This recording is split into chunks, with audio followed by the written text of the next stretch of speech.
Ka office jong ka district social welfare ka jing trelang bat ka office jong deputy commissioner bat ka district hub for empowerment of women ri Bhoi kala Pyllait Paidbah hinden kisngi ya ka Nasha Mukt Bharat Abhiyaan hanong po.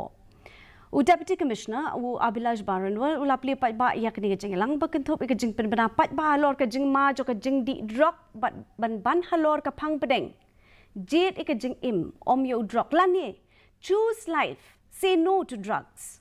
Kini kasi jam balapan rekam dak tanat social justice and empowerment ketemu ban kentiu keri India ke Pyllait now drop.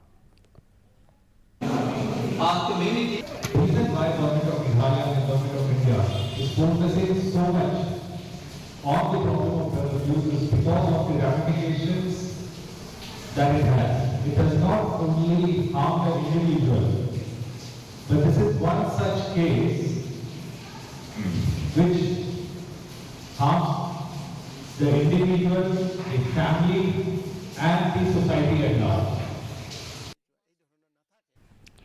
Ka district commerce